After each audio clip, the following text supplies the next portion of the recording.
Wine and Crime contains graphic and explicit content which may not be suitable for some listeners. Listener discretion is advised.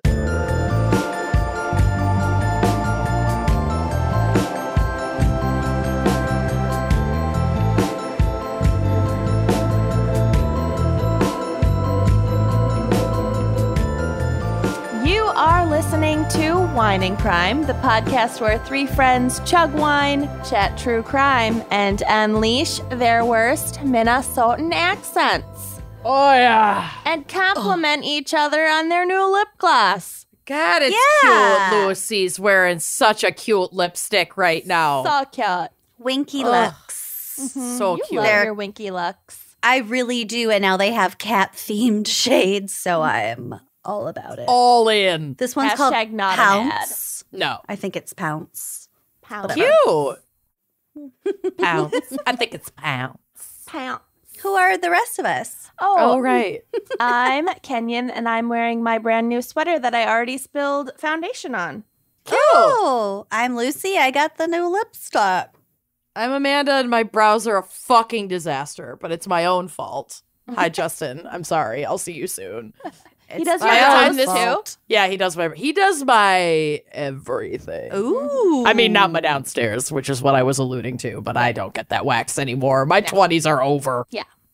No. Who has the time of day? Unless you're like going to Mexico for a week. Even then, I don't care. You think they don't have pubes in Mexico? Right. I don't give a fuck. I'm not waxing that swimsuits are shit so anymore. full coverage now. Yeah. If I had anything poking out, I'd need to see a doctor, not a waxer. Yeah, it's basically a tux. It's like 4 layers, a cummerbund. I have a mid-calf bikini. I am Cute. Capri pants. months for swimming. away from a skirt. Gaucho bikini. Kenyon is approaching the gaucho bikini stage of her life. Do you guys The remember swimming moo-moo. tankinis? Oh, Yes. yeah. I love They I were. still have a tankini. Mm-hmm. They're great. They're timeless. Timeless. Absolutely timeless. Also the like boy shorts, like the surf shorts Yep. Hell fad yeah. was a Yeah. whole thing, and I'd bring that back. Mm-hmm. Oh, yeah. Heartbeat. Anyway, welcome to our bathing suits for not confident elder millennials podcast. And we're recording this at the tail end of January. It's fucking January 31st. It's -10 None of in us Minnesota have any right plans to be anywhere warm in the near future. Oh, no, That's you're not going true. to LA. Chicago next week. now. I'm leaving for LA on Thursday to officiate a wedding. Thank you. God. My SAD needs it so bad. But then, yeah, Chicago in February. Woo woo! Yeah, but Chicago has consistently been like 30 plus degrees warmer than Minneapolis, Yeah. so Chicago I'm is quite balmy compared I'm ready. to this. I am fucking ready. You have no room to talk. You're 50-degree winters in Louisville. Southern gal. Yeah. Zach had a snow day today. There is like nary a dusting of ice.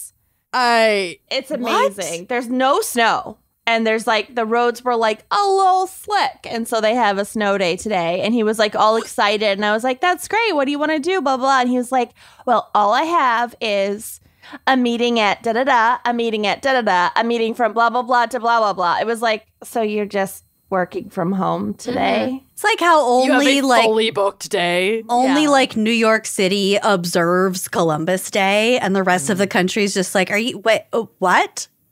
Ew. What is him. this? Fuck him. All right. Fuck that anyway, guy. sorry. Cool. This is Cool. we're just We did it. We're fine. Okay. We haven't talked in like 2 days. Yeah. We have a lot of catching up We that need you to all get caught have to up suffer with each through. other. Yeah. Sorry, not sorry. We have a very special fan pick this week brought to you by Caitlin Rode, or maybe Rhodey. Road probably put road. away what? Caitlin R. Caitlin R., who wants to shout out their friend Ian for funding this fan pick. I love that. And we've Sugar got Ian. an sugary. Get you a sugar Ian. We have an Instagram handle. I don't know if it's Ian's or if it's Caitlin's, or neither, neither, or both, but it's at Sweet Daydreams 11. Aw, give them a follow. I'm already following them, so let me see if I can figure out if it's Caitlin or Ian. And while you do that, I will tell the listeners the selection, the topic, which is photography crimes. It's Caitlin. No. It's Caitlin's Instagram. Oh, Sweet Daydreams. Sweet Daydreams 11. Cute artwork too. Little gnomes. Cute. Yeah. I love a gnome. Check her out. Okay. So, photography crimes, not forensic photography, which we already covered. I don't recall when, but at some point. A while ago. And we joked about maybe calling this fucked up photography. Oh, I don't remember that joke, but I like it. Fucked up. Fucked up photography. So that's what we're fucking doing. Okay. I love it. So there you go. I love it. My case for this episode is dark. Oh, okay. Oh. Dark room. Don't expose it to light. All right. Well, first, let's get to our wine crime pairing. Amanda, what have you got for us? You guys, this is going to be really hard to open.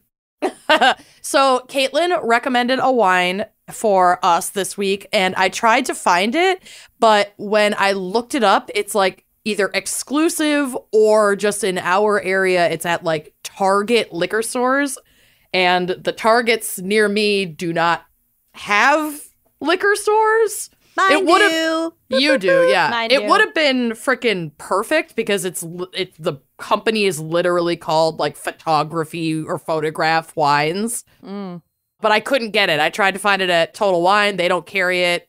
And then I called my 2 more local spots this morning and they did not have it either. So it might be exclusive to there. But I do have a bottle that, in fact, I'm glad that I'm pairing this because I got a bottle in the mail. And normally I get a note that's like who it's from. I didn't get a note about who it's from. I'm assuming it's from a listener. I think it might have been a gift after I had to put Callie down. Rest in peace. But the photography on this bottle is like quite heartwarming if you are a dog lover. And so that's why I picked it, because I was just going through what I actually had that had like a beautiful, like Photo. actually used photography on the label and not just graphic design. So I am featuring Mutt Lynch. Oh, that is a Zinfandel. beautiful photo. Look how fucking Dogs are precious. so photogenic. I know. Isn't it so cute? Oh, I'm obsessed. I love it. And I'm obsessed with Zinfandel. So I'm really, really, really excited to be drinking this. She's 15% ABV. She is a popper. This is a Dry Creek Valley, California Zinfandel. Most Zinfandels that we drink in the U.S. are going to be from the Dry Creek Valley. And that made me curious, why are they so good from that specific region? So I did a little bit of research. First of all, the Dry Creek Valley is a premium wine growing region in northern Sonoma County, California. So if you are in that general area, sounds like a lovely place for a little drive. Maybe I've a little. still never been. I really want to go. I know. We need to do like a work event. trip, California wine country, Yeah. so that we can expense it. Yeah. Because it's expensive. Yeah. And I can't afford it. It's a write-off. It's a write-off. I've only been to Healdsburg, but it's absolutely gorgeous. Like it looks like part of like a Disney park. Yeah, it's wild. It looks fake. These rolling vineyard. I mean, that's how I felt when we were in wine country in South Africa getting ready for Kenyon's wedding. I was like, we're in a painting. What is going on? So in this region, more than 150 wine growers and 60 wineries produce wines of excellence from a wide variety of grapes, including the world-class Zinfandel, for which they are best known. So Zinfandel in Dry Creek Valley is like the MVP grape. It was like fucking born to grow here. What is the really crappy Zinfandel that like White my Zin. grandparents drank all the time? White Zin. It's the brand. Yeah. Sutter Home. Sutter Home. And we've paired that before. She knows who she is. Okay, And she so loves that's different. herself. So That's I different, shouldn't be though. scared of Zinfandel. No. honey. Zinfandel is an amazing, amazing grape. And the Dry Creek Valley is so perfect for it because this appellation has 4 quadrants that give Zinfandel different characteristics, from a port-like jamminess to like full throttle dark fruit to sweeter raspberry strawberry to almost like a Grenache peppery cherry Kool-Aid. Like the jammy peppery contrast is very, very, very prominent in a good Zinfandel. So they say combine this with multiple soil variations that are predominantly well drained and many aspect orientations, which I think it would include like weather patterns, sun exposure, proximity to the ocean. I mean, So all not of these, just the terroir, but like all the yep. other. it's literally everything about that region was like tailor made to grow this fucking grape. So if you are interested in trying out Zinfandels, you're not going to go wrong trying a Dry Creek Valley red Zin. Like, just get a good Dry Creek, California red Zinfandel. Try to find a 100% Zinfandel. If you really want to try it out, like, don't do a blend. Get the raw power of this Zin. Really feel and taste all of the complexity of it, because I always come back Full to Zinfandel. throttle Zin. Full throttle. I feel like Zinfandel I'm all because Zin. I'm all Zin. because of stuff like Sutter Home, it can get kind of like a bad name, like old ladies drink Zinfandel. Well, these old ladies fuck because clearly they know what they're doing. So I'm gonna use my XOXO, the Wine and Crime Gals wine key, which is a hefty gal. I love her. She is strong. She is colorful. Doot. Yeah. I've given some of those to like bartender friends, gonna and say, that's what they keep in their aprons. Like, it's a real deal. I was literally just gonna say, if I were still bartending, I would fucking use this like every day. I love it. Okay, here we go. We're ready to pop? Ready? Oh, by the way, did I mention she's 15% ABV? She's 15% ABV. Here we go. Excellent. Oh, Wow, that was a great she's pop. ready to go. These old Photo ladies finish. PHOCK. Photogenic pop. Oh, look You how love just your joke, don't you, Kenyon? She does. Inky and rich and like you can't even see light through that fucker. Oh, If dark you like room. a robust, if you like a robust dark room red, Zinfandel's your gal. No overexposure here. No! Their aperture is set so low. I know so little about photography that I cannot keep up with these puns. Like, I always just was like, not my thing. Don't know enough about it. That's Too fair. intimidating. And with that wine is really fucking good. Yeah, what are you cheers. drinking? I finished my 2 sips that I had left after I spilled all over my keyboard. Classic. I had 2 sips left of this one beer that we had in our New fridge. Glarus. Oh, weird. That's not usually what I see you drinking. I know, it just sounded good. Yeah, fair enough. Every once in a while, a cold beer, like, fuck yeah. And we only had one in our whole home. And you're not going to let Zach have Are it. you So- sure Okay. you were allowed to drink it? Because that beer has quite the cult following. Oh, well, she gone now. Did someone bring that to you from They must Wisconsin? have. They And must have. You know what? I bet my sister-in-law and brother-in-law brought some yep. when they visited for Thanksgiving. I was literally just going to say, did Z bring that? Other Z?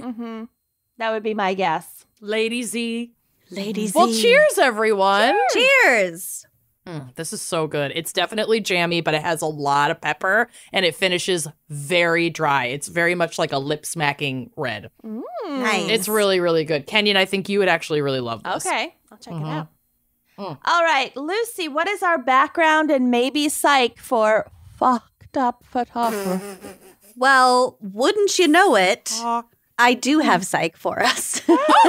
And also, first, I would like to explain and describe my sweatshirt that I'm wearing right now. And that we're all mad we don't have because it's so amazing. So this is a portrait, the first portrait of my parents that was taken together right after they first started dating. This is the last known photo of my parents. Look at your dad. Look at is the serial killer. Murderer. He looks like he weighs about 84 pounds. Mm-hmm. Half He of looks which like- is glasses. Yep. He looks like BTK in that He's photo. got, Yeah. but They're like way tinted, thinner. thick glasses. Yeah, He's my got, dad wore like, those too.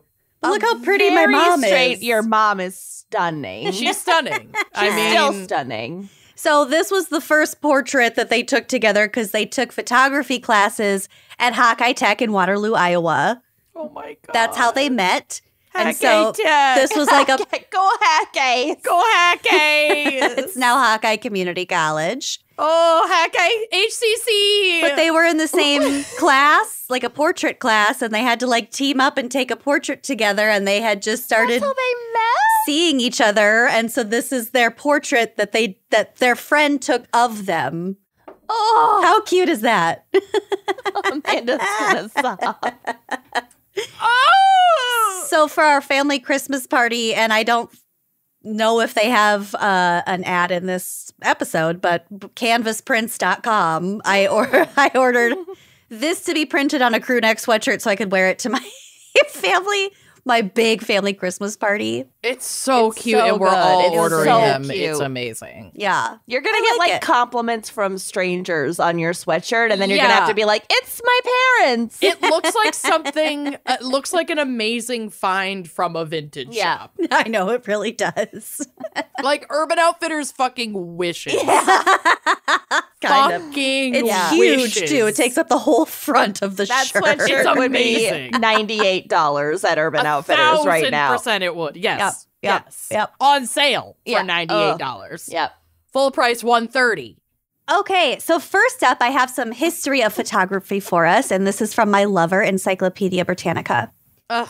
So the forerunner of the camera was the camera obscura, which directly translates to dark room.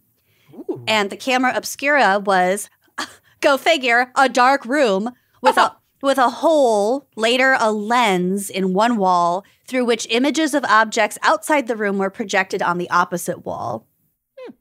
The principle was probably known to the Chinese and to ancient Greeks such as Aristotle more than 2,000 years ago.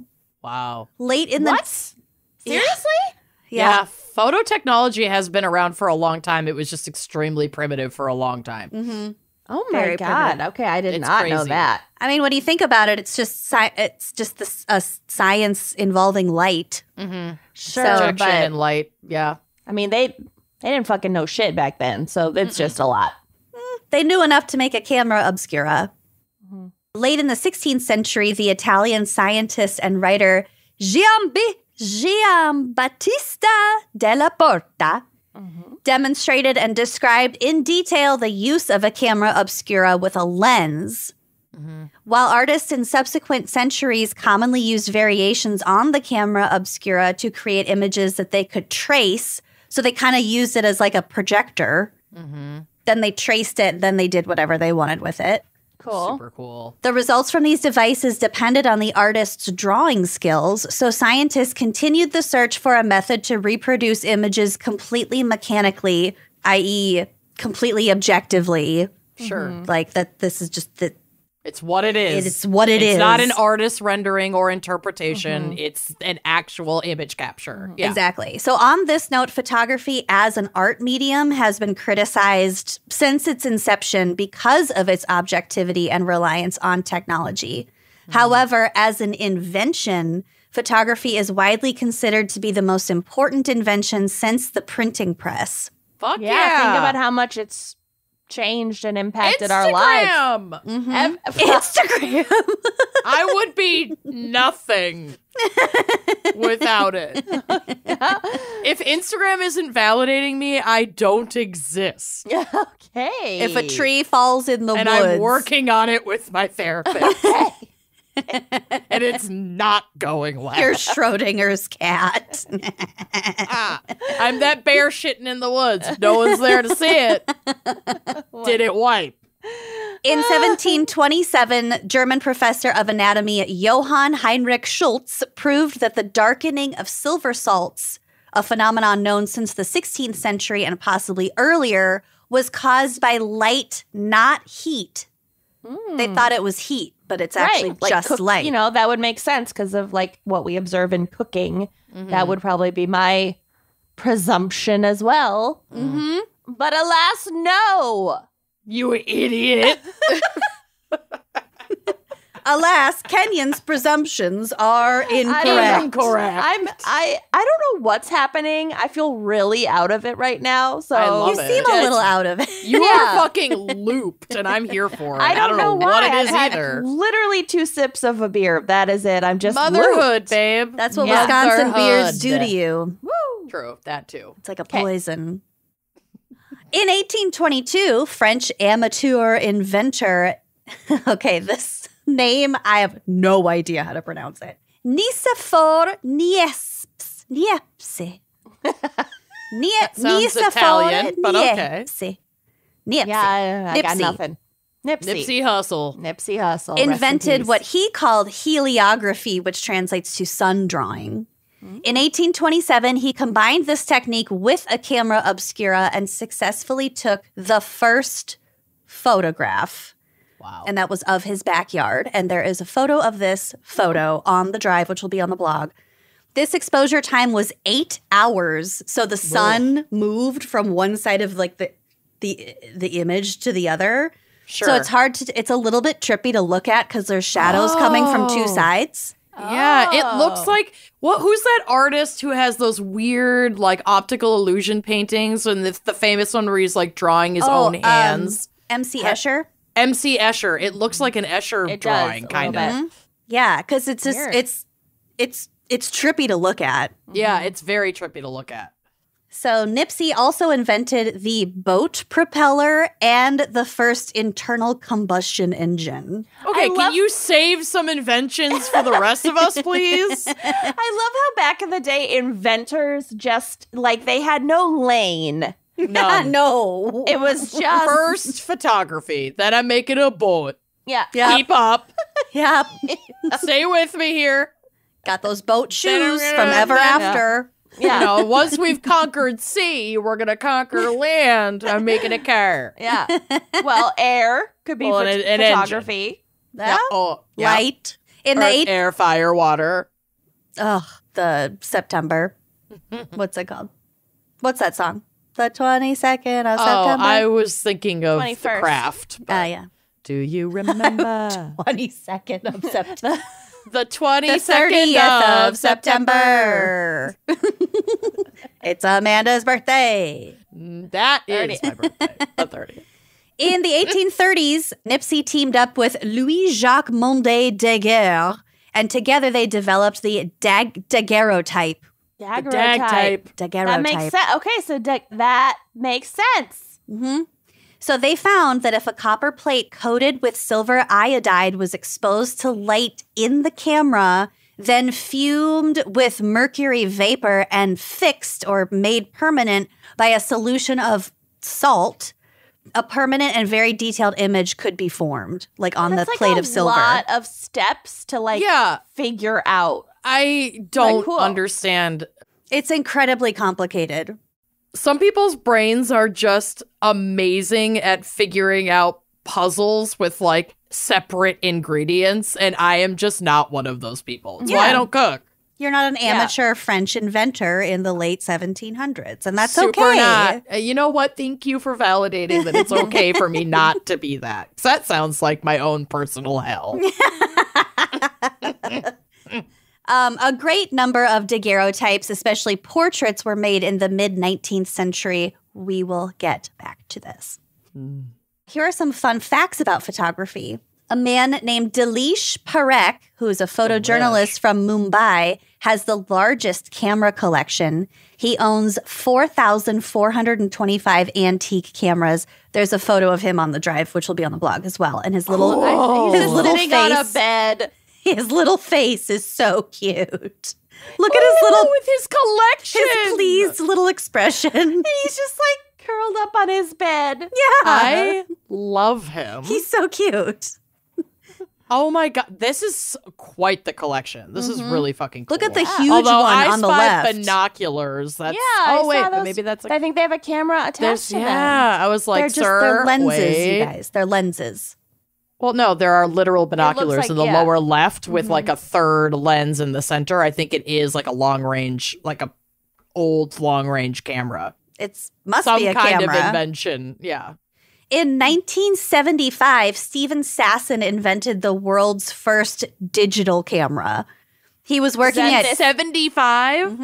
He was working at Eastman Kodak at the time. This camera weighed 8 pounds, and it took the camera over 20 seconds to commit the image to tape. LOL. I mean, same, but I love that so much. There's a picture of that on the drive, too. It's the dork-looking white guy with Yeah, the he huge looks- camera. I mean, what an invention, but he looks real dorky. He looks like Larry fucking Bird. I don't know. Yeah, he Every so like does. dorky white guy to me looks like Larry Blonde, Bird. tall, blonde man. Yes. Wow. Also, his hands are very confusing. He's The more you look at his holding it. hands, the more disturbing they get. I can't look at that anymore. Something's off. Okay.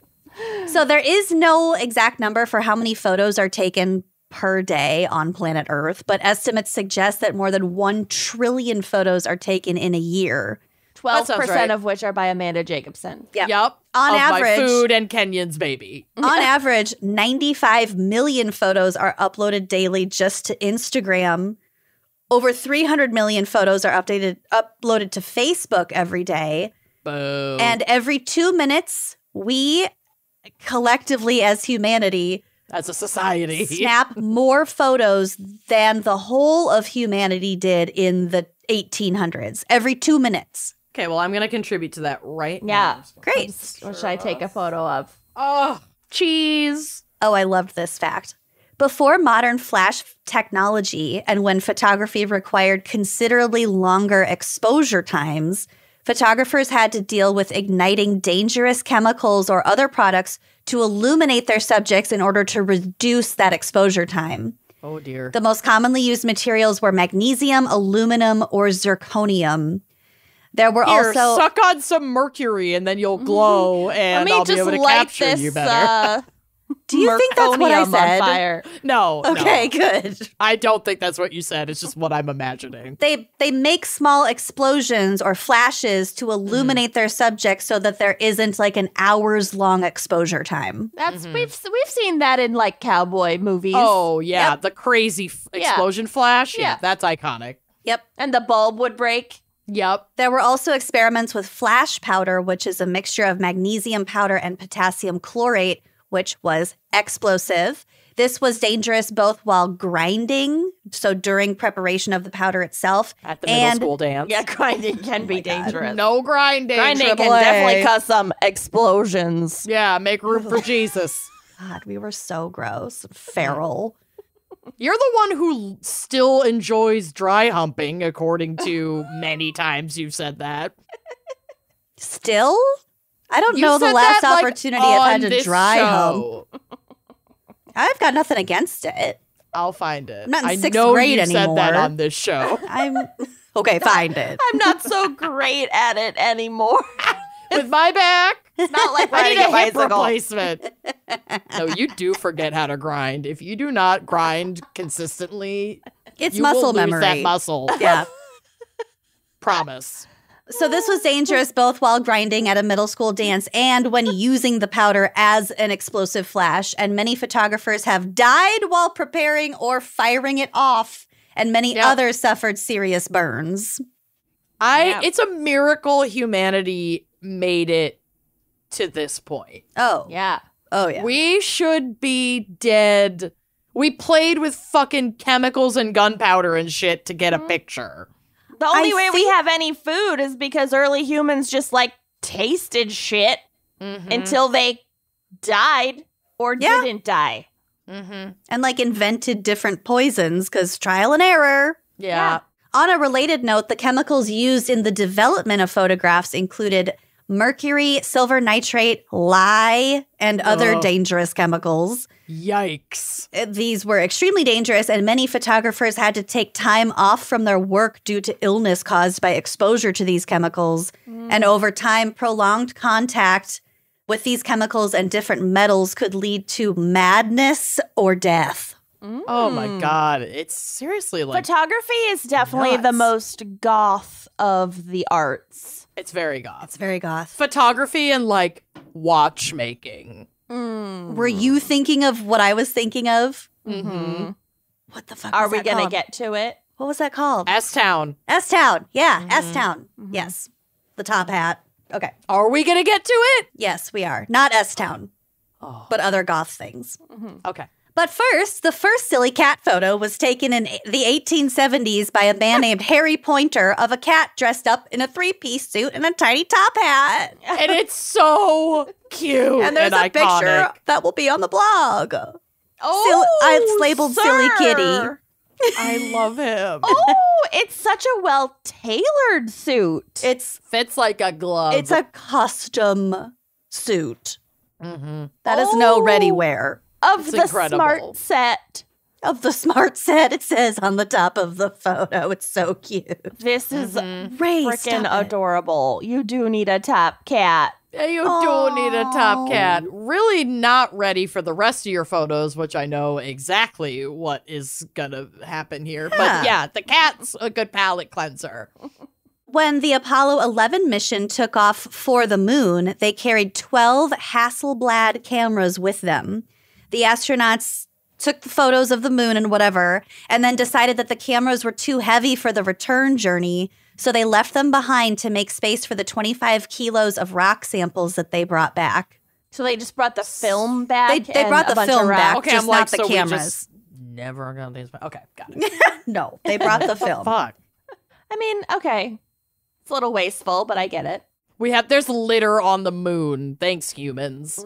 There's probably like poop on the moon too. I'm sure. There's poop. fucking litter just There's a orbiting lot of Earth in space space. litter. Yeah, it's really fucking sad. I think we've only been to the moon that one time. That's what I thought, but then people made fun of me. Apparently, we've been there We've a been couple more times. than once. We just don't go very frequently. Or never. A couple of times. Or never. Yeah, a handful. The most viewed photograph is the default wallpaper for Windows XP. So it's that like field with the blue sky with the that clouds. is so sad. That makes me want to cry. The image is named Bliss and was captured by Charles O'Rear in 1996. I mean, it is striking as It's- an image. it's but we've fine just for a seen wall. it. I'm Paper. traumatized by that Yeah. screensaver. Backdrop, wallpaper, not even a yeah. screensaver. It's wallpaper, the desktop wallpaper. It's just it takes me to a place long gone. I and can don't hear the love sound. it. Dun, Yeah. dun, dun, dun, dun, dun. Oh God. A study conducted by Kelsey Blackburn and James Shrillo from Wake Forest University showed that the left side of our faces looks better in photos than the right side. It says that the left side of our face exhibits greater intensity of emotion. And because of this, we perceive it as being more attractive. You know, my left side, the skin is a lot more even, and I have more redness in this cheek on my right side. Well, we know Sheena from Vanderpump Rules will only pose with the left side of her face, so she knows what's up. Wow. Okay. Not me testing the sides of my face in my webcam. Last fun fact, before the takeover of digital cameras, the U.S. government was covertly taking pictures of the Soviet Union. To achieve this, they launched 20 satellites, which each contained around 60 miles of film That's a lot of along film. with their camera. And when the film was like used up, when these photos were taken, it was jettisoned from the satellite and fell back to Earth. Oh Presumably God. at like a specific point. Presumably. Okay. Not just like, well, fuck this film. Take it, Yeah. Siberia. Whoever it hits wins. That was a waste of time. State secrets. There you go. Woo! Enjoy. If found, please return to the CIA. Okay, so like I said, I do have a little bit of psych for us. Not that this has ever or will ever affect Amanda. Let's discuss the issue of camera shyness. Studies suggest that photography, self-confidence, and self-awareness are all related. So those with low self-confidence, social anxiety, introversion, low assertiveness, etc., can be reasons to be camera shy, quote unquote. From Wikipedia, an individual who experiences camera shyness is often in fear of the unexpected or the unknown in social situations, causing them to avoid the camera. I have a photo on the drive. Do either of you follow the depths of Wikipedia on Instagram? Mm-mm. They just show like stupid fucking shit you can find on Wikipedia. I think it's hilarious. So there's a photo that I found on the camera shyness page. It's just a photo of a girl covering her face.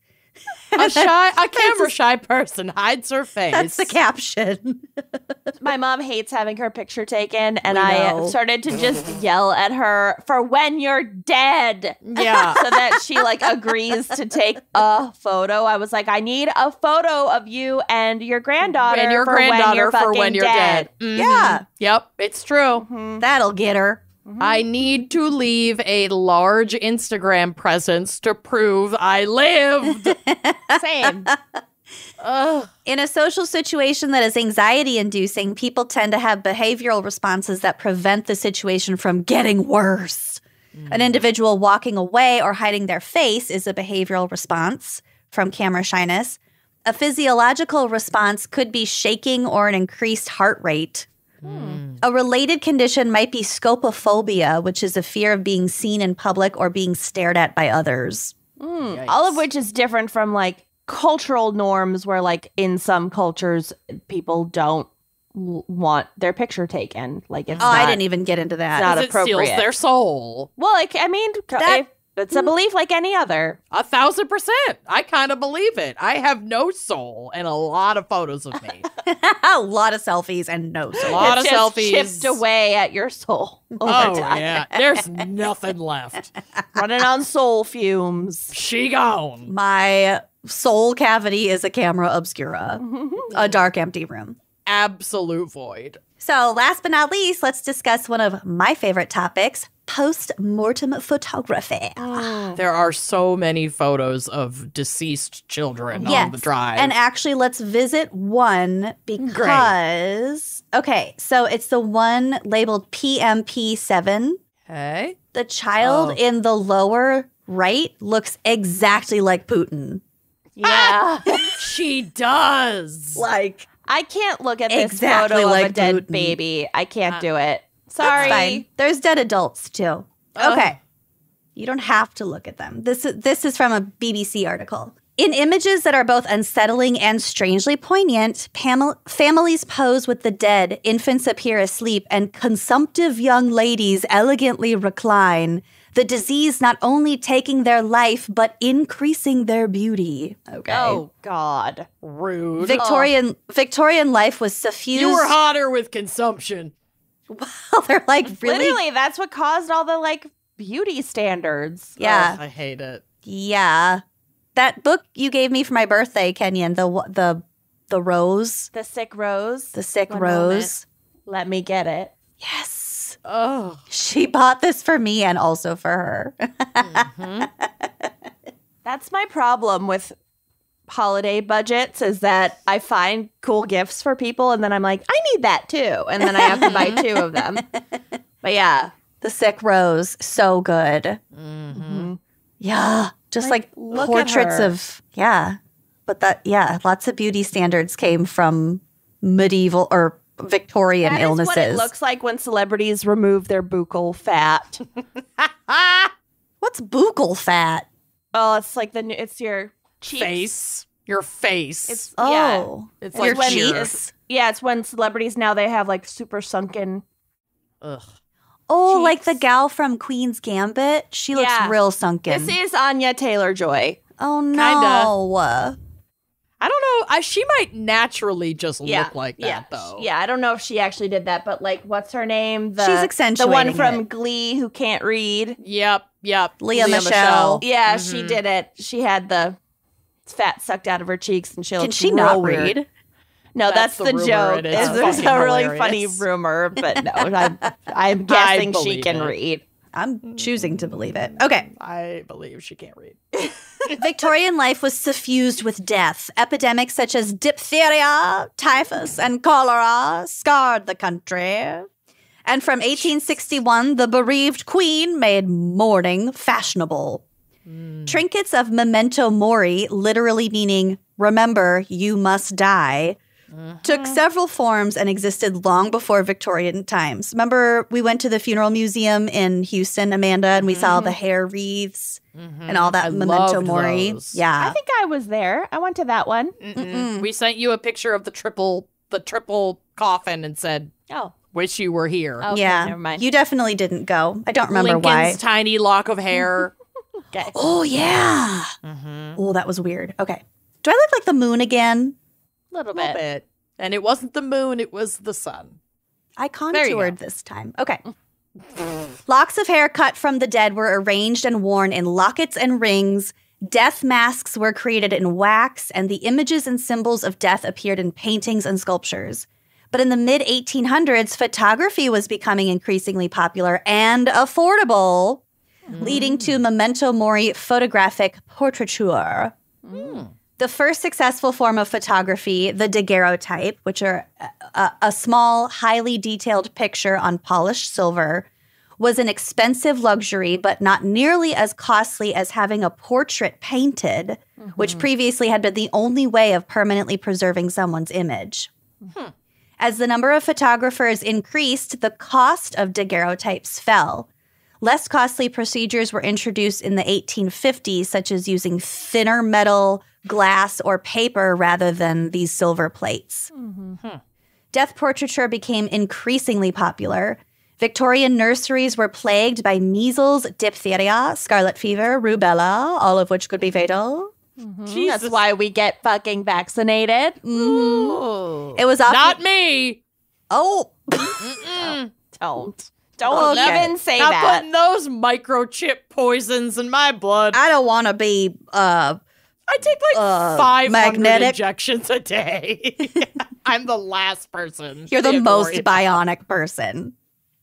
Yeah.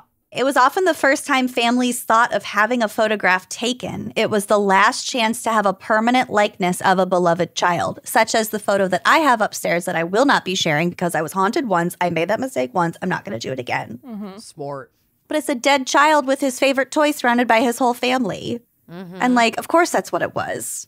I actually just saw a TikTok from a creator who does infant portraiture, but she also works with a local hospital to do like postmortem portraits for babies that don't make it. And there's a ton of research about the positive psychological effects that having those keepsakes, having these photographs have on the family's like healing process. And it like freaks me out as an outsider, but like if it happened to me, I would want the photos for myself. I don't think I would share them, but This concept seems really gruesome to us nowadays, but at least at the time, it wasn't that weird. And it was said to like psychologically ease the blow of a child dying, especially because children died so frequently that it wasn't that much of an anomaly, but it still like, provoked as much grief. Well, you want course. something to commemorate them by and to honor the fact that they lived. And now I'm going to cry if we don't move on. I'm like, I've gotten very... you're a little pussy now. I've gotten You're a very baby sensitive. pussy. You little bitch. I've gotten very, very sensitive about baby and children stuff. You're a little bit. Okay. I'm a almost little done. bitch I'll cut now. it short for this little bitch over here.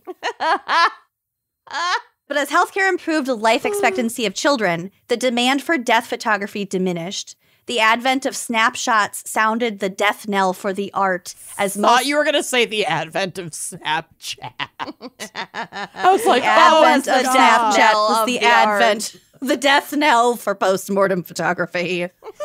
As most families would have photographs taken in life. So the more widely available they were and the cheaper they were, they were like, well, we don't have to wait for someone to die. Let's just Right. Let's Do just it take now. family That dire, portraits. yeah, we can actually just like have a nice thing. Yeah. Now these images of men, women, and children stoically containing their grief in order to preserve the likeness of a taken too soon loved one continued to live up to their name.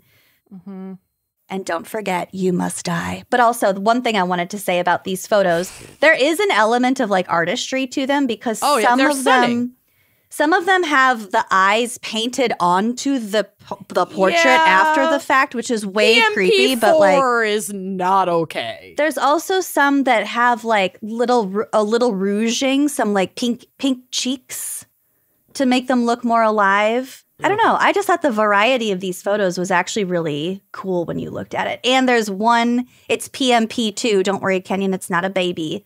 But you can see the exposure time of the people who were alive. It's pretty blurry versus the dead subject, which is completely crisp. That's true. And you can see they put some blush on the living people. People also used to, like, it was just so much more common to like have your deceased loved one in the home for a few days. Yep. For mourning and grieving, and before, you know, the body could be processed. So people were just like more chill around the dead. Mm-hmm. Yeah. Whereas now it's all just like whisked away so fast. PMP1 freaks me out because they stood the child up. Yeah. Well, that Which one is dead? The young one? The youngest? The one with the eyes closed. Yeah. Which one is dead? Well, sometimes people blink. Yeah. She's dead. They all look dead, but they just definitely all look dead. Especially the one next. Can you see the brother who's stuck posing next to his dead sister being like, I do not want to be here. I actually feel nauseous. I can't handle it anymore. I used to think this was so cool too, and now I like can't. That kid is I can't handle it. That kid is pissed. His seat assignment is not his fave.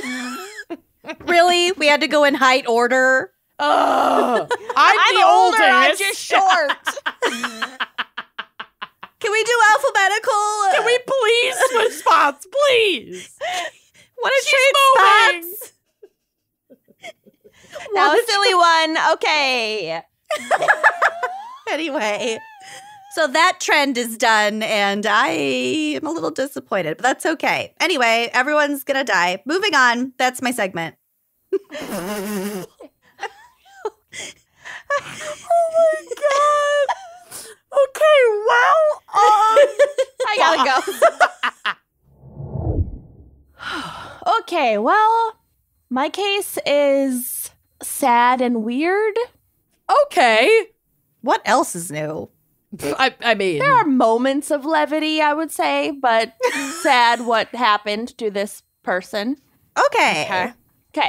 I mean, I don't have a single moment of levity in mind, so. Okay. Let's launch right in. Let's go. Okay, so Jose Luis Cabezas, and yes, you will be subjected to me speaking Spanish. I love Kenyan Spanish Sus as much as I love my French. Which is, it's going to be a rough ride. Was born in Wild, Argentina, a suburb of Buenos Aires, in 1961. Oh, that's the name of the town, Wild? Wilde? Wild. Wild is fine. This outside of Buenos Aires. I thought we were describing Argentina as wild. I just wanted to clarify. He became a photographer, and in 1989, he began working for a news magazine called Noticias. Noticias. That means notice or notices. Or news, maybe? I don't know. I was just saying the obvious. Noticias was well known for its investigative journalism, particularly that focused on corrupt individuals in the public sphere, of which Argentina had many. Mm-hmm. So it's kind of investigative, but like a little tabloidy, but mostly investigative. Okay. You know? Like the Daily Mirror. More serious. Okay. Like there's journalism, but splashy. Okay. Mm-hmm. Through his work at Noticias, Cabezas became an award-winning photographer known for his images of Argentina's leading political and cultural figures, quote, often capturing their essence in creative, playful, and unique ways. So he had that subjective that je ne sais flair. quoi. Yeah. Je ne sais essence. That no say. No sé qué. But in 1996, Cabezas waded into some much more high-stakes photography work, deciding that he wanted to capture an image of a businessman named Alfredo Yabran. So Yabran's businesses had to do with transport and security. Okay. Waste management. Yeah. But There we go. widely suspected that they provided cover for extensive drug and weapons trafficking as well as money laundering operations. So he is in it. Yabran was also incredibly private and secretive. Ya boy was also. Ya boy. So until this point, 1996, a photograph of him had never appeared in the press, and the general public had no idea what he looked like. And that was something that he really valued, probably because it helped him conduct his nefarious business. Yeah, maintaining anonymity when you're an arms and drug dealer Is probably is a helpful. pretty good gig. Yeah. So Cabezas, the photographer, succeeded in his mission to capture a photo of this guy. He captured an image of Yabran wearing white checked swimming shorts and walking along the beach while on vacation with his wife. Is this picture on the drive? It sure is. Yes. I'm picturing Ben Affleck.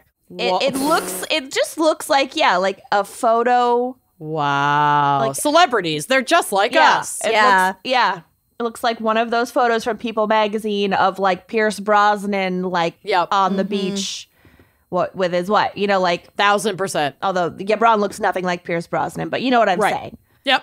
Yeah. So his wife's got a very classic black one piece on. Yep. She's timeless. So then there are a few others of him on the beach, sitting in a lounge chair. There's a dog. It just is very simple. Yep. Normal.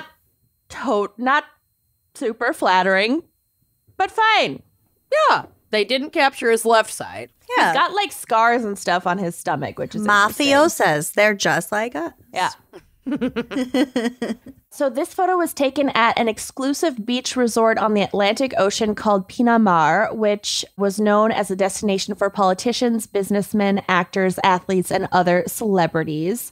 And Cabezas usually spent a significant portion of his own summer there, but he wasn't on vacation. He was working, getting images of Argentina's elite on vacation. Got it. So talk about a great write-off. Yeah, really. Seriously, we need to change careers. Right? Well, we didn't. Maybe not. His photo of Yabran was published on the cover of Noticias in March of 1996, and Yabran was furious. Yeah. I have a feeling Cabezas is not going to make it. He's going to get his cabeza whacked Because off. your boy is going to fucking, shoot him in the cabeza. But Cabezas did not stop with that one photograph. He continued to trail Yabran with the hopes of getting an interview with the secretive mogul. And Bro, no. He's not gonna already give mad you an at interview. you. he's a journalist. He's doing his job. This is his job. I know. And I'm not trying to victim. But this I'm not is trying to literally victim blame his job. him. Yeah. Yeah, it's just really fucking, you're barking up the worst tree. So he persisted in this pursuit despite receiving regular anonymous death threats.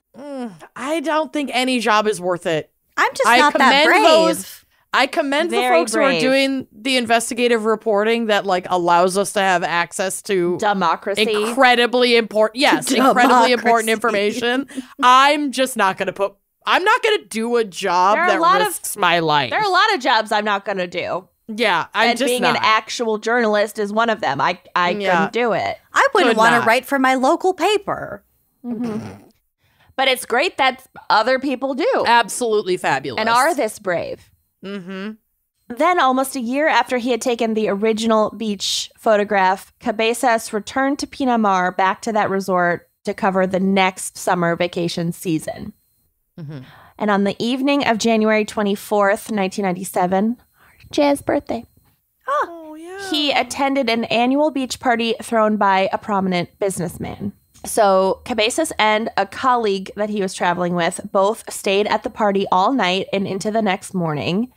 But while his colleague left around 4 a.m. as the party was winding down, Cabezas decided to stay a bit longer until it was really over. And He was walking back to his room at the resort a little before 5 a.m. when he was ambushed at gunpoint by a group of men. Can you imagine being out until 5 a.m.? Ugh. Now? I'd rather be ambushed at gunpoint. Absolutely not. I don't have the stamina for that shit anymore. In my 20s, fuck yeah. I don't know. Not now. I think I had one late night like that in 2019. Yeah, when we were in New Orleans, we were up till like 4. Yeah. I didn't go out that night. You did not. And Kenyon and I almost died. We were so hungover. Oh, yeah. I saw a Poor video. God. Yikes. I puked in a lot of trash cans on that trip. I don't Let's make just a put it that lot of way. good decisions, but that was at the top You of made my it. list. You made the right call that night. I did not You did feel the great right that thing. whole next day at fucking CrimeCon.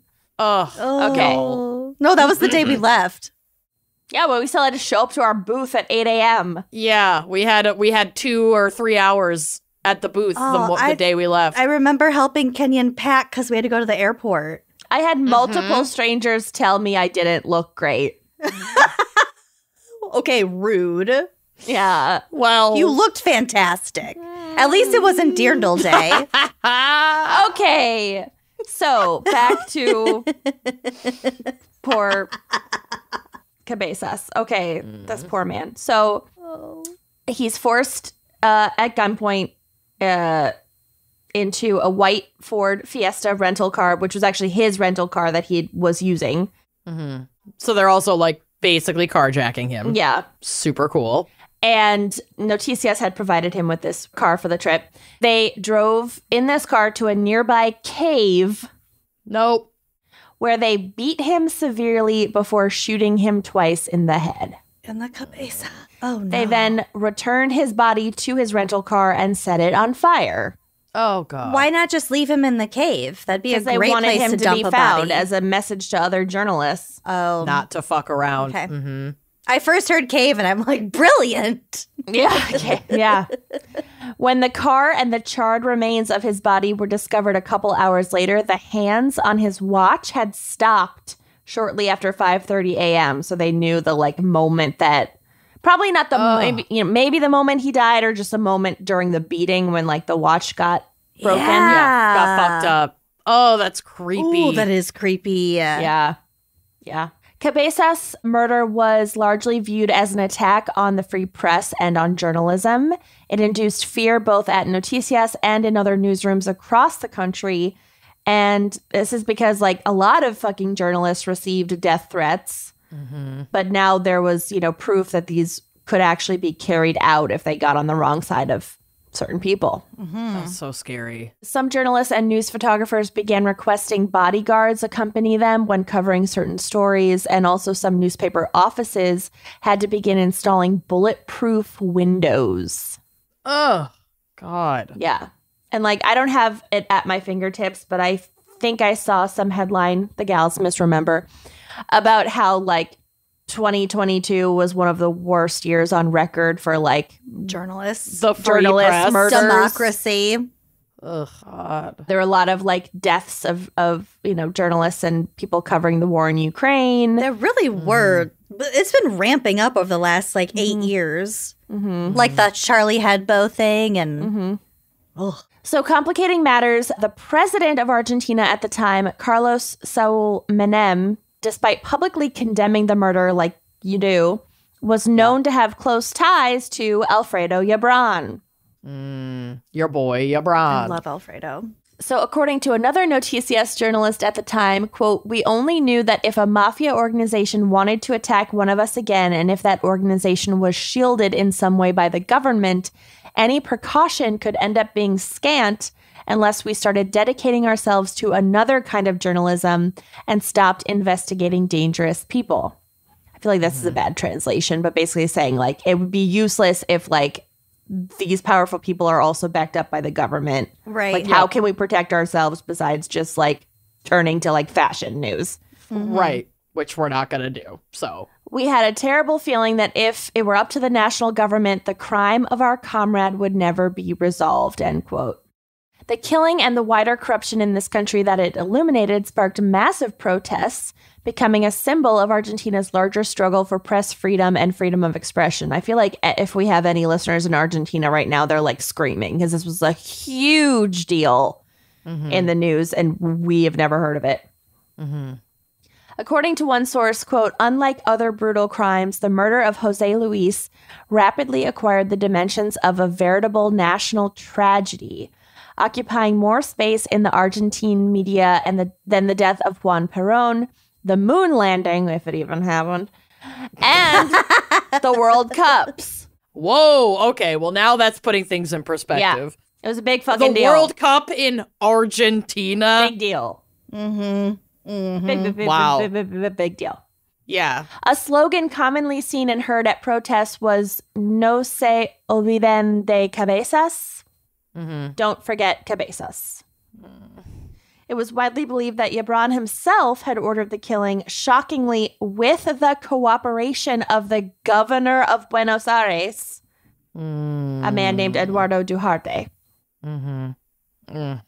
Noticias published a piece of investigative reporting about the murder of their photographer, alleging that the Buenos Aires police had also been heavily involved in the crime and outlining the department's ties to prostitution/sex work, drug trafficking, and illegal gambling. So, like, literally everyone is fucking in on it, and it goes all the way to the top.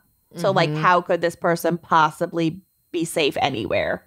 Oh, that's so sad and scary. The week after Cabezas' death, Noticias had a cover that read 1 week of impunity. So they like really were pushing the story, which is also incredibly brave of those surviving journalists. Yeah, seriously. And then they continued to run a version of the same cover each week that passed without any arrests. And eventually they reached 36 weeks of impunity. Wow. My God. That it's very brave for them to continue to call out the government for not. Yeah. Yep. Ugh. And I think the only reason they stopped is because of this next part. Oh, great. So Gibran, ya boy, would never be arrested for his part in the murder, but that's because in 1998, he was found dead in one of his houses with a gunshot wound to his face that left him nearly unrecognizable. How do we know it's him? I know. How do we know it's I had him? the same question, but we do think it was him. Okay. It's widely believed that this was a suicide, but there has been some debate about this. Authorities reportedly were closing in on him for, ordering this hit. And so police at the scene claimed that they heard the gun go off while Gibran was in a locked room. And then they burst open the door and found him dead. But like some people say, like, no, they probably just shot him.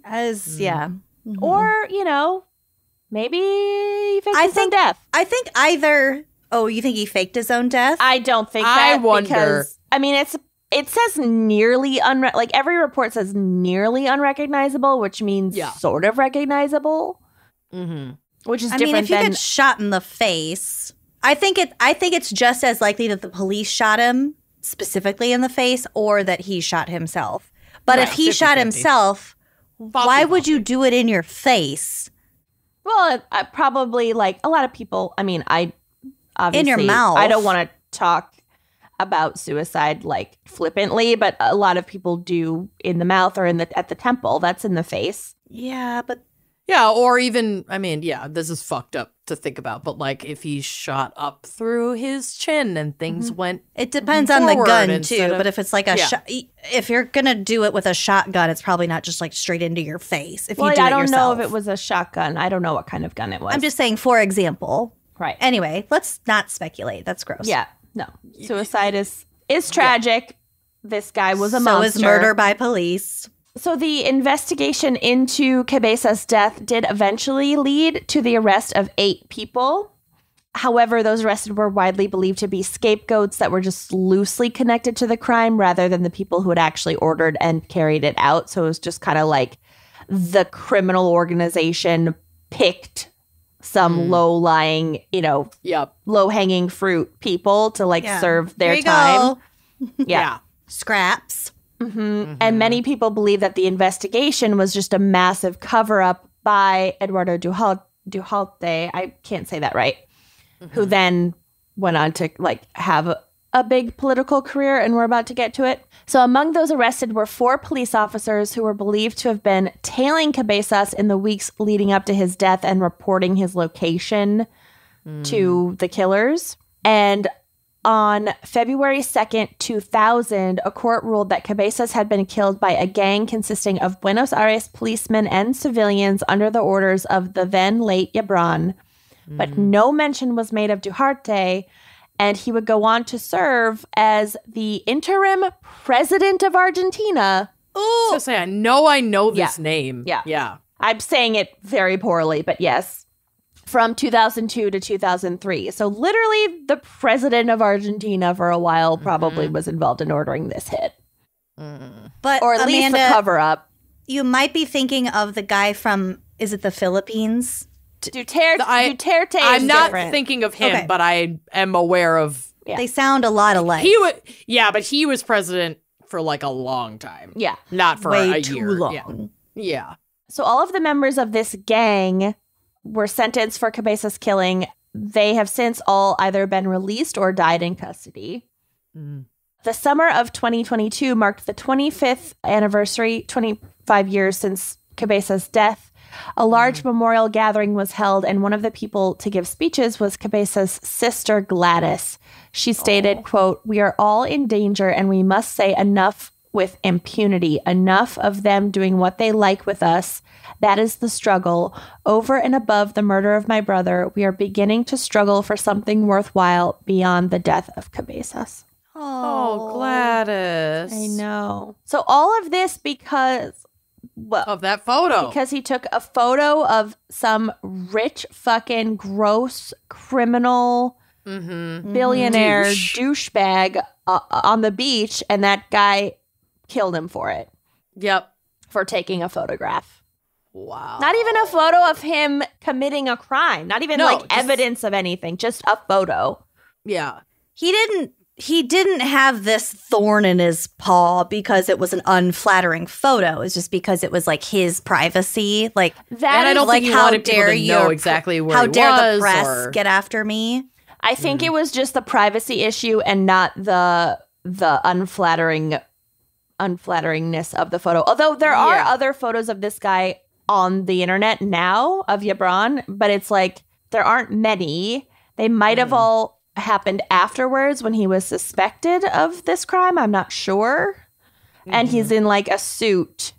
Yeah, because there are a lot of photos in your folder of Well, him. and after his death, people might have felt braver to share photos that they had of him that had not been shared before. Right. So that makes sense. And all the photos that I have of him, it looks like he's wearing the same suit when he's not on the beach. When you find something that works, stick with it. Yeah. But what I'm saying is that they could all be from like one event. Could be. So Yeah. yeah. I That's know. Isn't wild. that crazy? Like I just don't think about, I know that there are such Cabezas. risks to journalists, but just like taking a photograph of someone you wouldn't think would. On a public beach. Yeah. In a public place. Right. Yeah, like what if he had just been in the background of one of my Instagram pics? I could be that. You could be. Bringing it back to her. Yep. Bringing it How full circle could back this- to Amanda. How could this affect me? And my brand. So that is my case. Wow, that's nuts. Sad. Really Well, should we sad. take Okay, yeah. If you think that's sad, I mean, it's all sad. Everything we talk about is sad. This is not a contest. But it's about to get real dark. So should we take a quick mental health break? Please. Let's do it.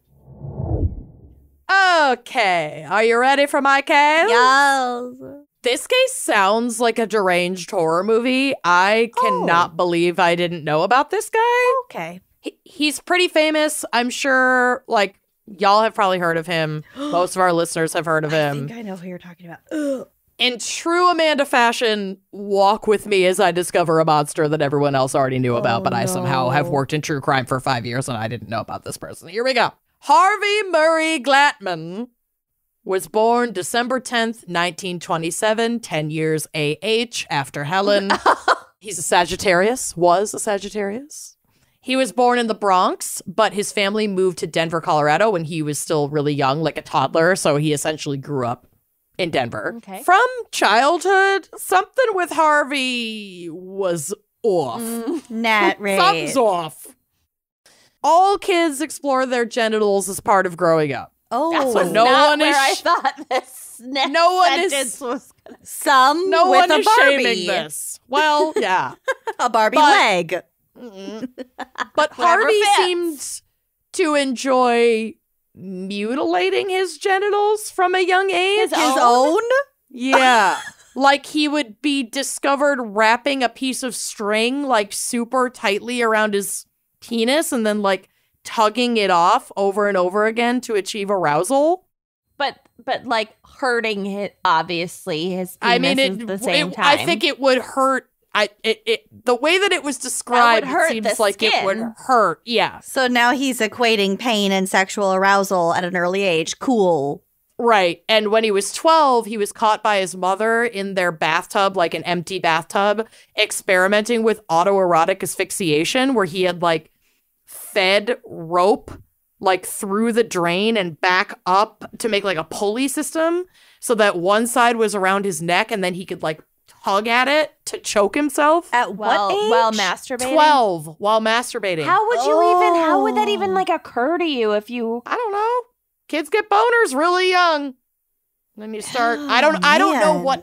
what he must have experienced to try this. Yeah, He's a was he- blossoming plumber. Was he abused? I don't Is know. there any evidence of that, or just There's nothing that I could find. Wow? It's very odd. And obviously, autoerotic asphyxiation can be very dangerous for like a careful adult, but for a child, Yeah. Dangerous. Who That doesn't is know when to stop? right. So his parents were understandably concerned and brought him to see a pediatrician about it, but it was the 30s when he did this.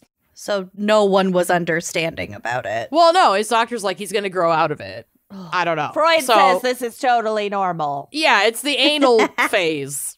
Quote, "It seems like I always had a piece of rope in my hands when I was a kid," Harvey would later recall. "I guess I was just kind of fascinated by rope." Okay. He's a ropist. Mm, yes, and Oh no. as a teen, he seemed to move on somewhat from his fascination with rope, temporarily, but only to replace it with a new thrill, breaking and entering. Yep. Nope. Mm-mm. Cool. Yep. Excellent combination. Nope. We know where this is going. Absolutely not. Yeah, we know exactly where this is going. He specifically targeted young women's apartments where he could find and steal lingerie and other trinkets from their homes. If this happens to you, not that it's gonna, I mean, not that the police are gonna help, but you have to report it, make a record of it, and change all your security measures. Because and this is how wouldn't it it be fucking nice- starts and it escalates, and these people, Wouldn't it be nice if the cops took shit like this seriously? yeah, that would 'Cause be nice. This is a fucking... This is like a clear map to serial murderer. Yeah, it's a everything that's happening here. Yeah, it is the haunted road atlas Yeah, to Shout serial out. murder. Shout out, and that's why we drink. yeah. So in one instance, he found a gun and pocketed it, breaking into somebody's house. And the breaking and entering and like stealing, all that thrill satisfied him sexually for a time. But as we know, eventually the thrill wears off and behavior escalates. Simply breaking into women's apartments was, no longer arousing for him. Now he wanted to interact with his victims as well. So he started stalking young women. And soon he was committing sexual assault against them. Though he was arrested on a first-degree robbery charge in November of 1945, he was not charged with assault and only served a month in jail. Oh. We've discussed this so much, but like our justice system can seriously embolden predators by not enforcing consequences. He's a and we really see good this- swimmer. And we see this super often with privileged white men and boys. And this guy is like an unassuming white guy. Yeah. So this, like, going to jail for a hot second and then just being let out was a common routine for Harvey, who was arrested again at the age of 18 while he was still in high school for tying up one of his classmates at gunpoint and molesting her. Oh my God. God. Yeah, went to jail for like a couple weeks, maybe a month. Oh Jesus my God. Christ.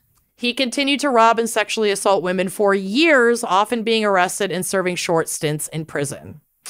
Around this time, 1945 or 1946, when he was like arrested a couple times, Harvey made his way from Colorado back to New York. This is after high school, and this is at the suggestion of his mother, who helped him secure a job as a TV repairman. He had like been learning this skill while in and out of jail and prison. And so he had this trade, and she helped him get an apartment. So we should send him into people's homes. Yep.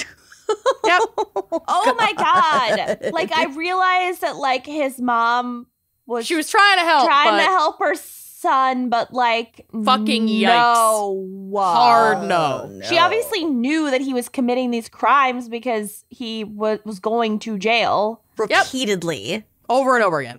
So this move to New York. Oh my God. Oh, it gets so much worse. This is nothing. Don't chuckle when you say that. And the chuckle is out of pure nerves and fear. Yeah.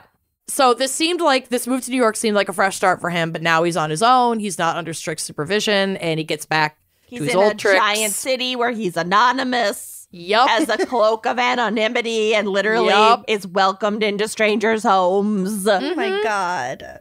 I mean, that won't play out that strongly here, but it's still really creepy. Mm-hmm. True Crime Edition gives a very succinct rundown of his time in New York, so I'm just going to read it for you because there would be no point in me trying to sum it up. Quote, on the 17th of August, 1946, Harvey Glattman attacked Thomas Starro and Doris Thorne while they were all out walking. Just walking down the street, just taking a walk. He tied up Thomas with rope that he just brought with him because he wanted to be prepared at any moment. He always had rope. His security He always had comfort rope. Just carried it around. What's it called? His security item? What's it called? Yeah, his transitional object. His transitional object. Rope. Yup. Rope. So he To be tied fair, my sister's baby blanket is basically a piece of rope at this point. This is not even close to a to be fair though comparison to draw from a torn baby blanket to I'm gonna put rope in my pocket in case so I can tie someone up. So he tied up Thomas so that he could rape Doris while aiming a toy gun at her. Oh, but it looked like a real one? Yeah. So he's like trying to assault her. He didn't succeed because Thomas managed to free himself from the bindings and attacked Glattman, who was otherwise occupied with Doris. Glattman managed to twist free from Thomas's grip and cut him with a penknife that he was carrying. The cut made Thomas run because he didn't want to get stabbed to death, and Glattman flees, finds himself on a train to Albany, New York, and a few days later, on the 22nd of August, now in Albany, he attacks a woman named Florence Hayden. She's a nurse. He pushed her into like a grassy yard as she's just walking down Main Avenue in Albany. He's just like out in public doing this shit. Told her to stay quiet as he pointed the toy gun at her while he tied her up with the rope that he had in his pocket. She realized that he wasn't holding the gun anymore, so she screamed and pushed him away from her. Go, Florence. Yeah, thank God. Florence Hayden escaped unharmed and went to the police, telling them that her assailant looked more frightened than she was. Which, if you look at pictures of him, how to attack people. He was like, okay, I can't do two people at once. Right. And he's like 20, like not even at this point. So he's still like this young idiot. Oh, yeah, he is young. Ew. Who is just like a super nerd. Like nobody suspects him. Yeah. Like he's doing all this like strictly on impulse. He's not really thinking it or planning it out that in well. the beginning, but he gets plenty of time to plan later on, and we'll get to it. He's working out the kinks of his his method. MO. Yeah. Mm-hmm. Oh, it's so creepy. Yep. So she goes to the police. Obviously, they don't do shit. The next night, he approaches two women in Albany to fulfill his urges. He planned to attack them both, but as he reached them, he lost his confidence. He instead demanded they give them their money while he waved his toy gun at them. The women, Evelyn Burge and Beverly Goldstein, handed over their purses and he ran off, mumbling to himself. 2 days later, Harvey Glattman was arrested. He was in the process of following his next victim when he was apprehended carrying the toy gun, the rope, and a pocket knife. Once captured, he immediately confessed to his crimes, but was like, I think he made it seem more like armed robbery than anything else. But he's finally arrested. He's sentenced to between 5 and 10 years in prison. But he would only serve 3 before being paroled in 1948, despite being diagnosed a psychopath while in prison. And now, I'm not saying that anyone with a stigmatized mental health diagnosis should be locked up forever. Absolutely not. No. But I am wary of a repeat offender Yeah, who this guy receives has a a diagnosis pattern. of this magnitude while in prison With no being treatment. paroled after only 3 years of a potential 10-year sentence for a rapid string of heinous and violent crimes. And escalating. 3 years. That's nothing. No So- referral, no treatment, no nothing. Nope. So he's out, he's paroled, and once the strict rules of his parole lift, Harvey was able to leave the state and made his way to Los Angeles in 1957. This was a purely intentional move to broaden his pool of victims. Though his record was, on the quiet side while he was on parole, he was most certainly plotting how he could get back into the swing of his predatory I'm behavior. sure he was stalking the shit out I'm of people sure. that whole time. I'm sure. Learning knots and shit. His move to LA opened up a whole new world of targets, and he disguised himself as someone in the industry in order to access vulnerable young women. Oh my God, like the casting couch thing? Not really the casting couch, but he went to Hollywood and pretended to be a photographer. Okay. So he started out by affiliating himself with modeling agencies, posing as a photographer, targeting young women who were struggling in their careers, getting their contact information, because a modeling agency just is going to trust. There's no internet. Right. This white man with a camera comes in right. and is like, I'm a photographer. I'm looking to hire blah, blah, blah for blah, blah, It's blah. how and they're it like, works. oh, here's a list. Yeah. Right. Getting their contact information and offering them modeling jobs with low-level, like, pulp and smut magazines and, like, romance novels, like, just shit that's easy to lie about. And easy to get them into compromising positions because it's for this. Yeah, here's your Smut. character. Your character is tied up girl. I mean, Oh. literally, though. Ew. And we'll get to it. It's nuts. So, meanwhile, he's still paying the rent as a TV repairman. So it's not like he had a studio he could bring these women to. Right. So He's it not would an mostly, actual photographer. yeah, but he would host photography shoots in his apartment and also like out in the desert where he could get girls to come pose for evocative photos, claiming they were for like small time men's magazines or romance novels. Again, no internet, like no one's corroborating this. They're just taking the cash and doing the job. There was another case that came up that I almost did, but it's more well known, but it's about a photographer who murdered a model out in the desert after like doing this whole shoot. And I think it was because, well, it's because he's a douchebag, but Right. she like said something about how he was shooting. She criticized him Yeah. and he killed her. I thought you were going to cover that guy who killed like multiple women, but he always took like a snapshot of them like right before he attacked Yeah. them. That's exactly what this is. We'll get to it. It's not the same case then. Because this one was from like the 90s. Oh, okay. Well, then more than one person has done it, but this Great. guy definitely did it. Great. So he would have these women either like costumed or in various states of undress. Then he would tie them up, take pictures, and while they're unable to fight back, sexually assault them. And he would do this numerous times in the course of a few short months in 1957. So his first like murder victim was 19-year-old model Judy Ann Dull. She was tied up in a messy and expensive custody battle with her ex-husband over their 14-month-old daughter at 19 fucking years old. I cannot even imagine. No. So when a man calling himself Johnny Glynn called offering her $50 to pose for the cover of a pulp novel, she jumped at the opportunity. She needed the money. Right. And like this was his thing. It's like get these struggling, vulnerable Yeah, women. he doesn't want the No models. one's successful. Yeah, because they have connections and they can They're tell recognizable. Someone. Yeah. Yep. Not someone who can pick and choose their jobs. Exactly. So he offered to come pick her up for the shoot so she wouldn't have to pay for transportation. She's like, great, this is perfect. Her roommates were home when Harvey, posing as Johnny, arrived, and his small, unassuming, bespectacled appearance immediately put folks at ease. Like, yeah, if you saw this guy, you'd be like, I probably would have dated this guy in high school. He looks like a photographer. He looks like a nerdy little photographer. Mm-hmm.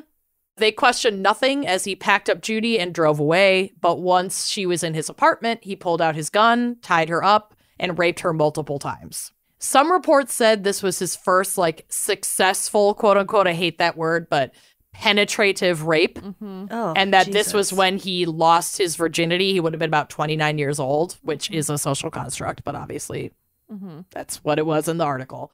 His previous assaults had been molestations, like digital penetration or rape attempts.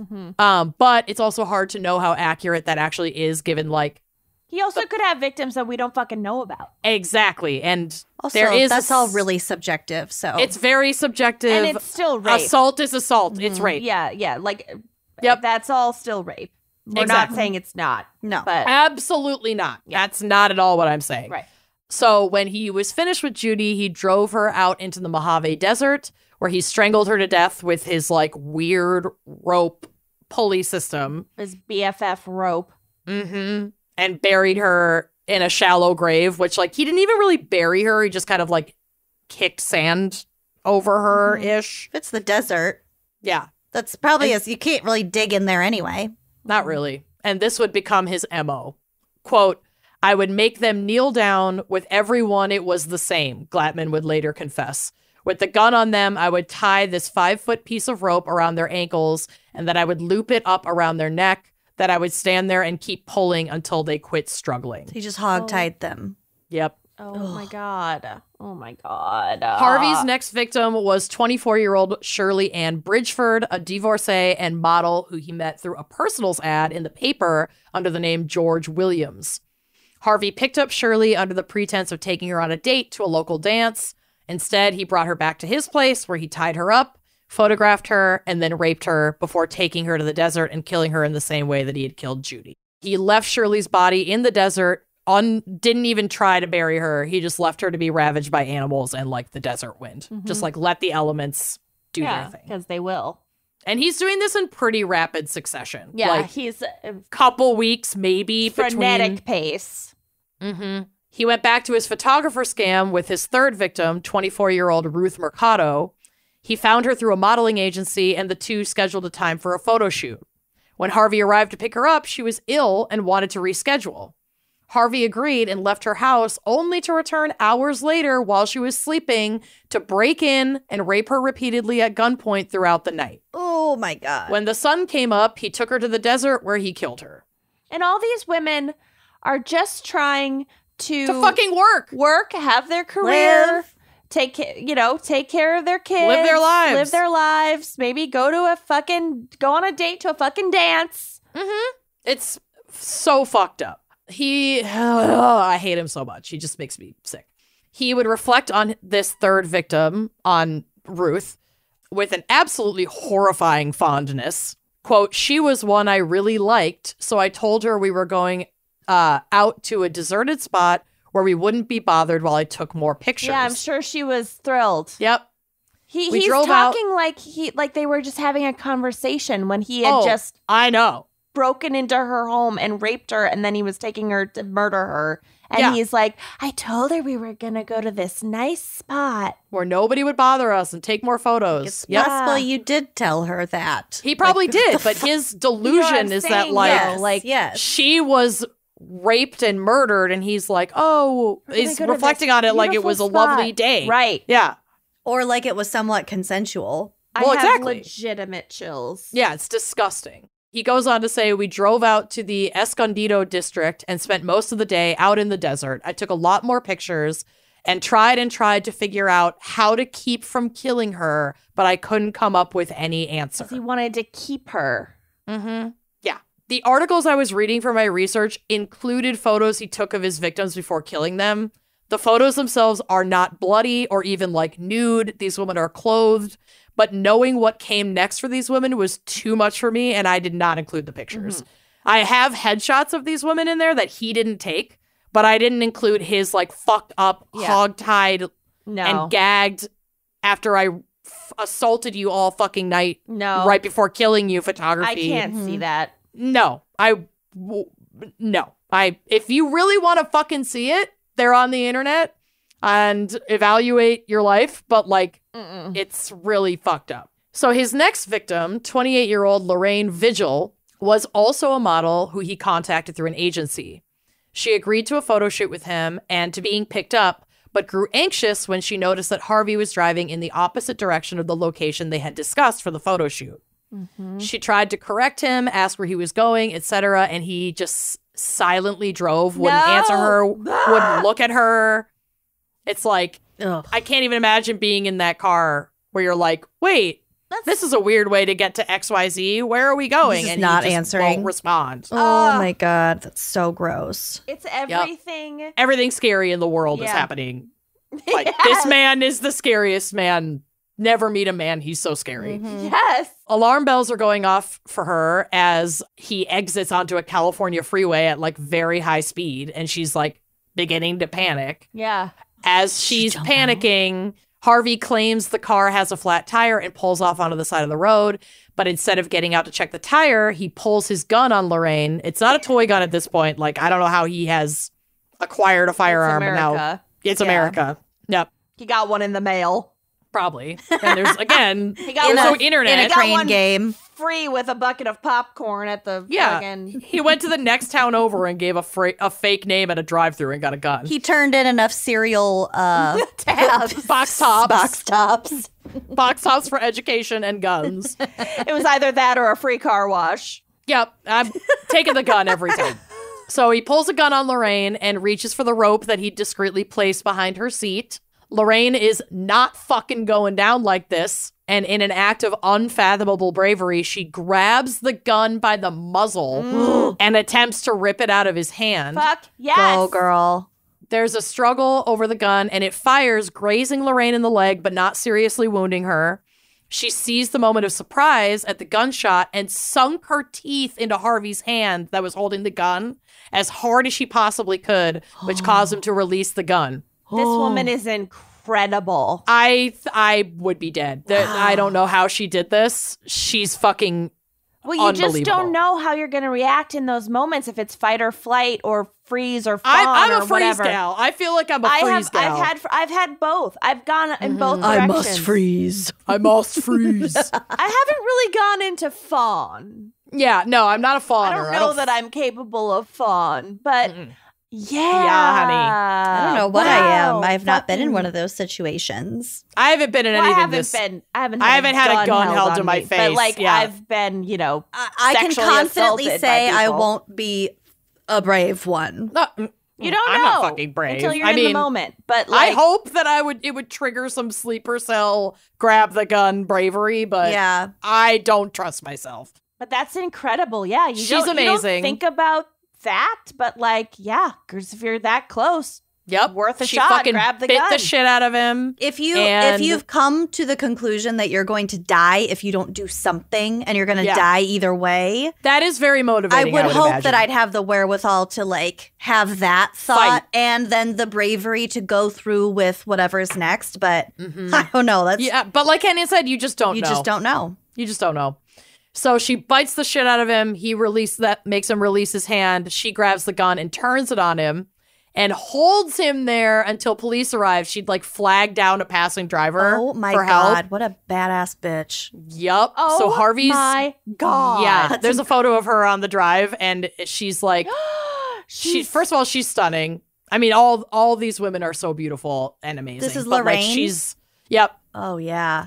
And there's a couple pictures of her, but she's explaining like how she bit him, and she's like biting her own finger and like kind of showing what she did. Wait, Lorraine and Ruth look very similar. Maybe one of these photos is mislabeled. No, No, they have different eyebrows. yeah, they're not the same person, but they are both Latina. But their noses look very similar. You know what I'm saying? Yeah, I mean, and it's black and white, grainy photography. right. They have a strong brow, dark hair. Right. Like he definitely liked dark-haired women, except for like Judy was the only blonde that he was really going after. But yeah, yep, she's a fucking badass. She's a literal hero. And Harvey's goose was cooked, babes. Yeah, fuck him. Yep. So upon his arrest on July 12th, 1958, Harvey immediately confessed to his crimes, even handing over a toolbox that contained hundreds of photographs of women that he had molested as well as killed. Jesus I'm Christ. assuming he was the one developing these photos. There weren't like you had to have your own dark room, he did his own shit. They didn't have the Target 1 hour trap back then. On that note, though, I used to work at a photo processing lab, and the only rule, so like we had to flip through all of the prints to make sure there was no dust on the negatives. Otherwise, we'd have to like reprint it or whatever. It was just a quality check. But basically, every roll of film that I developed during the like year and a half that I worked there, I looked at every single one. And that's the case for every photo developing lab, not that they fucking exist anymore. But like our boss, we saw some like really questionable shit. And our boss was like, if nobody appears underage or there's no Nothing you can really do about it. active like violence involved, if there's nothing apparently illegal, then you don't say anything. Like it's sort of a... Right. But there Could be art. There was one situation where someone did have to call the police, and I don't remember the details, but Oof. yeah, don't take it to like a 1 hour fucking photo. Or don't take Or those do. kinds You of know what? If you're going to be pictures. this Yeah. kind of monster, you predatory should. pictures. They don't look yeah. at the photos. Take it. Yeah, I take that back. We never saw anything. So upon his arrest, he immediately confessed to his crimes. Like I said, gave evidence over to the police. He's a stupid little bitch. Well, it's not even that Fuck he's... this I mean, asshole. he is a stupid little bitch, but also I think he just knew that there was no getting out of it. So like, yeah, I fucking did it. What was he sentenced to? 4 days in jail?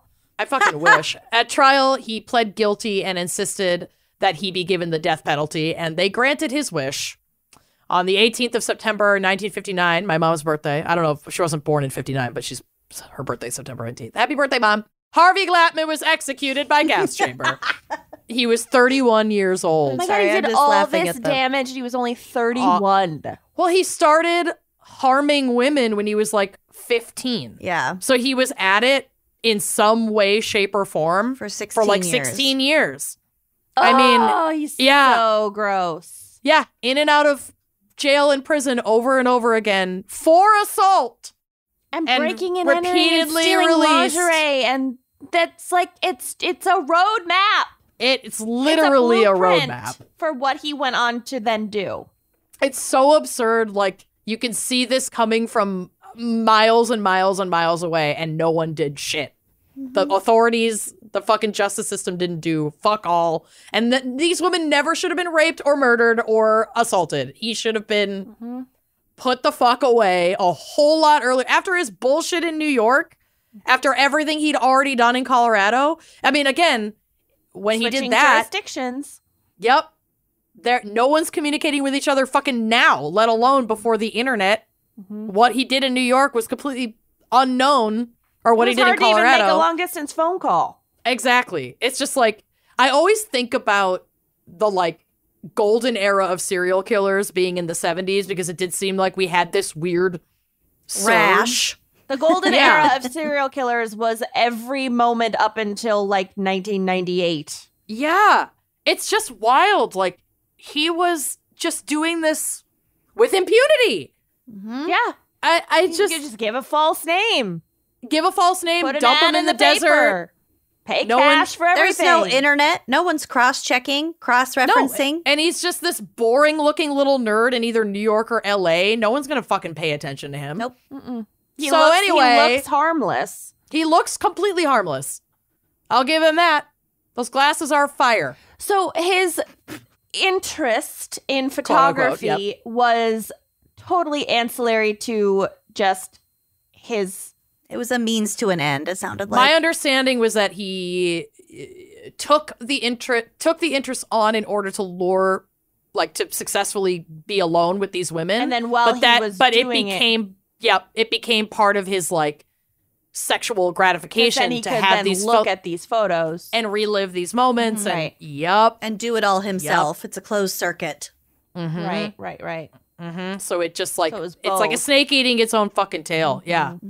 Isn't that nuts? I had never heard of this fucking guy. I hadn't either. Ugh. There was another guy in the 80s or 90s who did something really similar, and they found like a trove of photos of trafficked girls, sex workers, people who wouldn't, kind of like transient women. And they're still working on trying to identify a lot of them, I think. Yeah.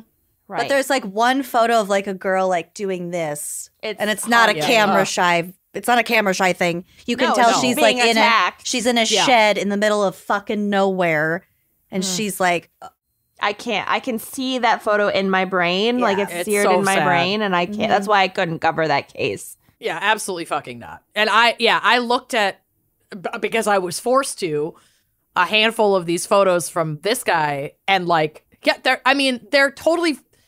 That's the thing with like snuff photography, basically what it is. It's like it's a snapshot in time, and so in our brains it feels like the crime is ongoing, and therefore it's really we should be able to stop it. But then you take a moment and you think, and you realize, oh no, it's already happened, and it's even more heartbreaking. It's so heartbreaking. It's so heartbreaking. And it's like seeing some of these women tied up in the desert in these like beautiful outfits that they had brought, thinking they were going to a fucking modeling shoot, and like their hair done, their makeup done, like they are just there to work. And it's like, I don't know.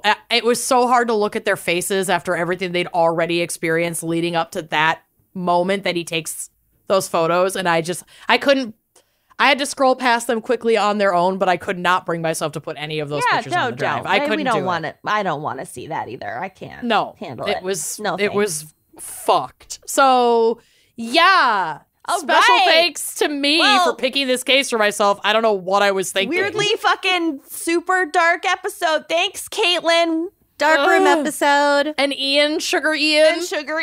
And check out Sweet Daydreams 11 for presumably not murder snuff photography on Instagram. Okay, I thanks. hope not. We'll see you next week. Goodbye. Bye-bye. Thanks for listening to Wine and Crime. Our cover art is by Kala Yip. Music by Phil Young and Corey Wendell. Editing by Jonathan Camp. Check out our website and blog at wineandcrimepodcast.com. You can also follow us on Facebook, Twitter, and Instagram at Wine and Crime Pod. If you have questions, answers, or recommendations to share, email us at wineandcrimepodcast@gmail.com. Episodes are available on Apple Podcasts, Stitcher, Google Play, basically wherever you get your favorite podcasts.